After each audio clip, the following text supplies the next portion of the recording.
purchase weapons, ammunition, and military supplies. The system must then be on local markets to industrial scale. To sustain the war effort, cross-border procurement is essential. At the same time, Sihanouk had great respect for his former teacher, Professor Ka Van Tin, who was then serving as ambassador to Cambodia, and you, Your Highness. Moreover, Cambodia had one enormous strategic advantage: the seaport of Sihanoukville.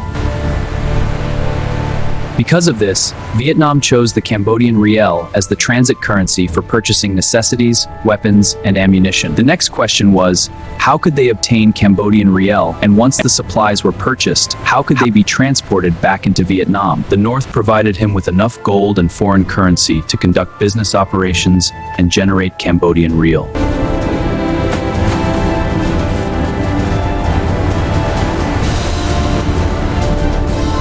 But that was only the first step. At the same time, he was tasked with building relationships with senior officials.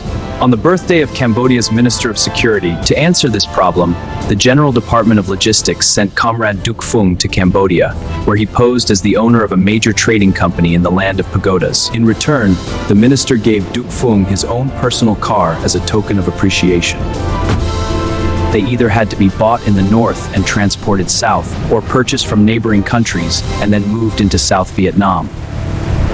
Though it seemed accidental, from the day Duc Phung began using the minister's Fulma vehicle, he was considered untouchable.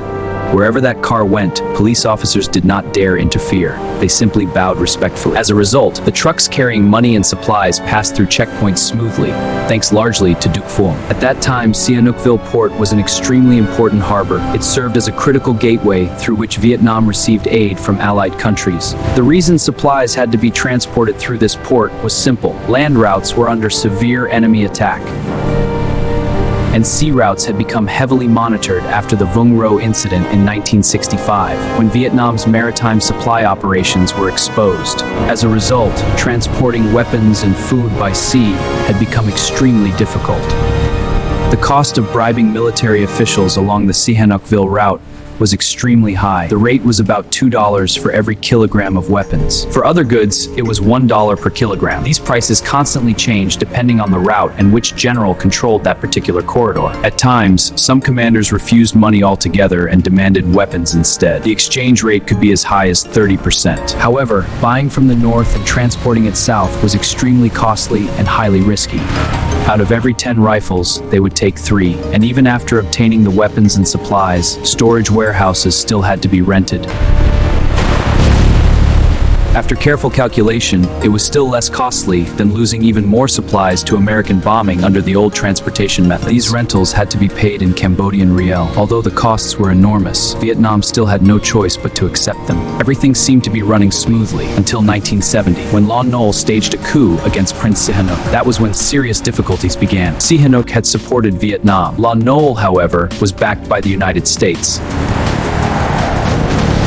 For that reason, he did everything possible to block Vietnam's supply routes through Cambodian territory. Lon Nol did not know exactly how much Cambodian Riel Vietnam had stored on Cambodian soil, but he knew enough to understand that Vietnam relied heavily on this currency for operations there, from bribing soldiers and officers to purchasing goods and supplies. The currency exchange plan was kept strictly secret. Because of this, Lon Nol ordered a currency exchange and border lockdown, with the clear intention of crippling all the Riel Vietnam held. American bombing was relentless. Even after purchasing the supplies, there was no guarantee they would ever reach the south. As a result, our forces had no way of knowing in advance. Fortunately, however, in order to carry out the currency exchange, Lon Nol had to print official documents. It was precisely through these printed materials that our people discovered his plan. Lon Nol chose to print them at Khmer Press, the most modern and most trusted printing house at the time. Notices stating where the exchange would take place and the regulations governing the process. Fortunately for Vietnam, the manager of that printing house was Tran Chi Nang, a young overseas Vietnamese, both for legitimate business activities and for printing secret materials for our own operations. That was why he had been sent to Hong Kong to study printing technology. His father was originally from An Giang, but had lived in Cambodia for many years and had risen to become a senior official in the National Treasury. When he returned, he was regarded as one of the leading experts at the printing house and was given authority over nearly everything there. They could be completely destroyed along the way. Because of this, Vietnam was forced to adopt another strategy. Both father and son were secretly working for our side. Long before this, Vietnamese forces had already planned to place Tran Chi Nang in this key position. But the obvious question is, why did the Lon Nol government never suspect him, despite such a background? The answer is simple. His father had lived in Cambodia for many years, and Tran Chi Nang himself had a Cambodian wife. To the Cambodian authorities, he appeared fully assimilated. It was precisely this complacency on Lon Nol's part that allowed Vietnam to uncover their secrets. His troops had already sealed off the printing house, surrounding it completely to preserve the secrecy of the operation. So the question became, how could this information be sent to our forces outside? No one could go out, no one could come in. But now the problem had become far more urgent. Even though our side now knew that Lon Nol was about to exchange the currency, knowing the information was one thing, getting that information out was another matter entirely. So how did Vietnamese forces manage to learn of Lon Nol's currency exchange plan in time and rush to exchange their Cambodian Riel before it became worthless?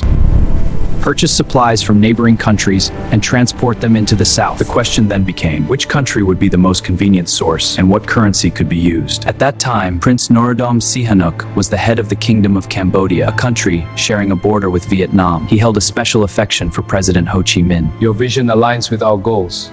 This trust bridged nations, enabling vital wartime logistics. Saigon currency was one of the two most important forms of money used by our side during the war, but it was not enough on its own.